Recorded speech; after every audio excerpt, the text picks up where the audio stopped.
What is up, guys? Welcome back to another video on Pigweed Farm. Before we get into today's video, make sure you go down and like, subscribe. It doesn't cost you a dime, but it does help us grow, and we would really thank you for doing that. So today's video, we're working on the feedlot pen. Feedlot pen, right over there, for our two calves, or two feeder calves that we have.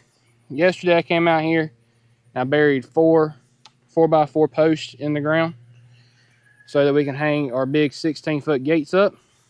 So we did an H brace for these. If I would have used like a big 8-inch round post, I could have just hung the post and be done. But right here, where the gate wouldn't have reached all the way across, there would have been a gap.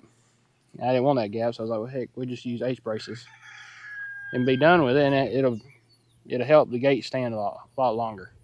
So this morning, we're hanging our gates.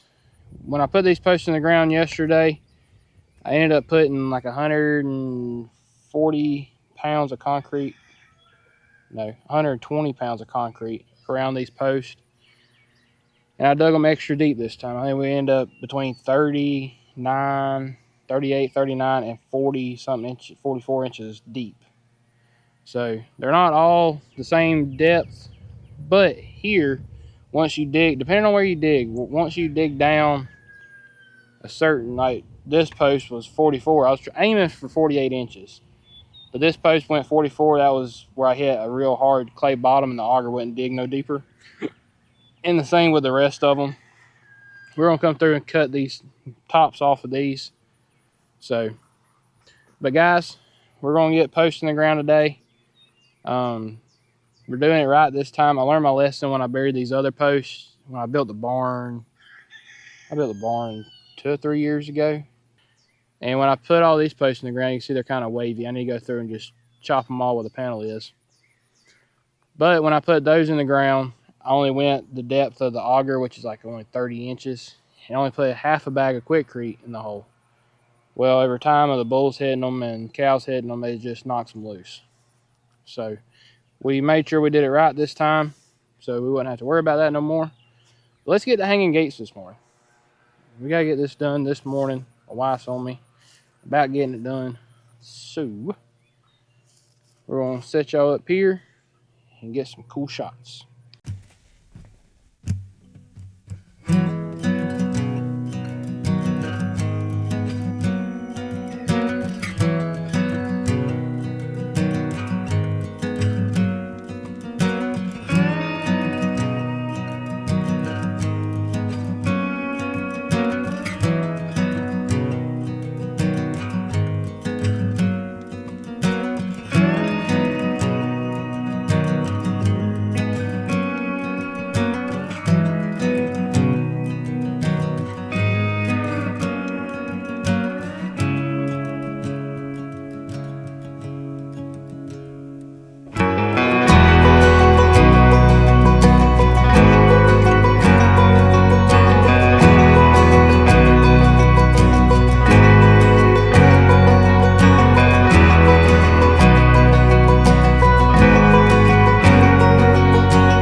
Come on, boys.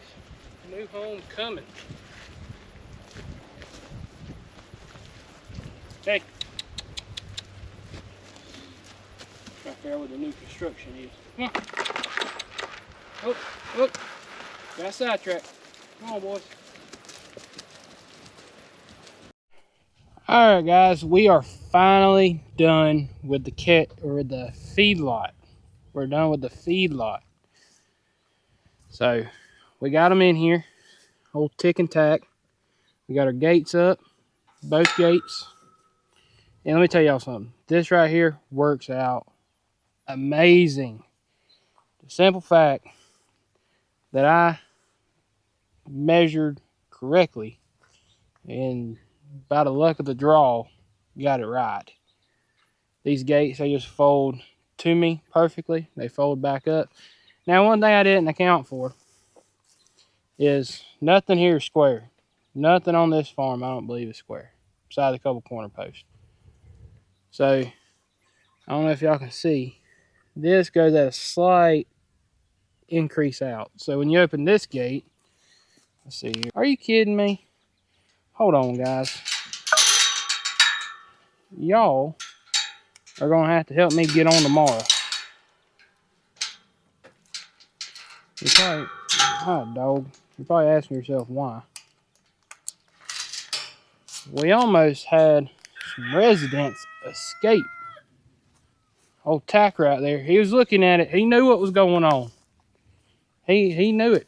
He knew what was about to happen. My wife came and visited me a while ago, and she left this gate unchained.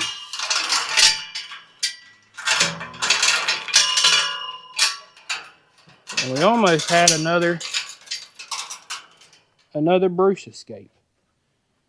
So we got tick and tack in here. Like I said, they have plenty of water. I need to clean this water out, so don't judge me too much. They got plenty of water in here. You see a couple little goldfish swimming around. See them coming up. Try and catch one. Nope. Well, not quick enough. See if they come up again.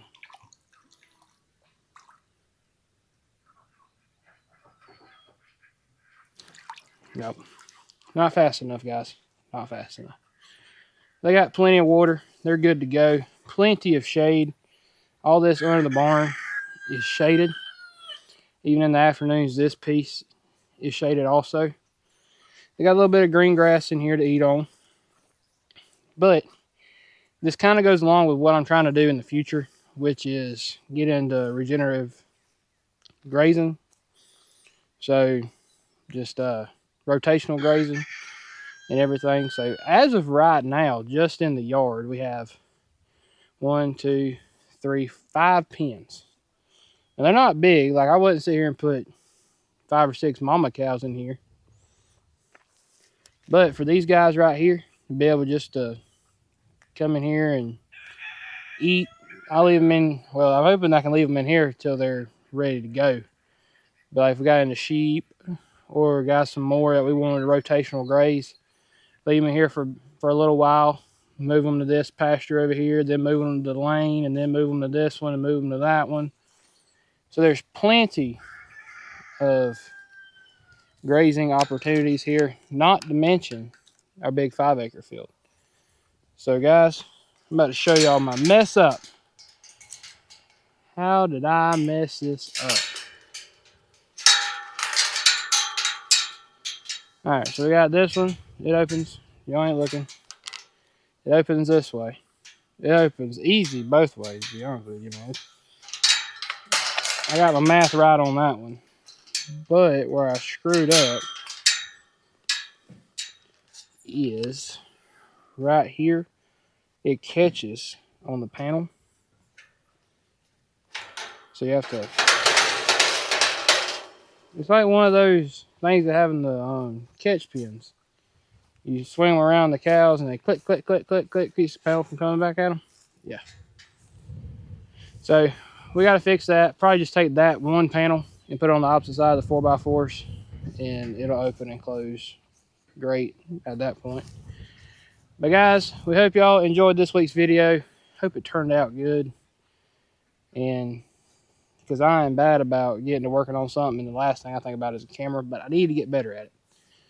So guys, thanks for watching. Remember, Jesus loves you. If you haven't already, please go like, subscribe, comment down below, and we will catch y'all on the next one.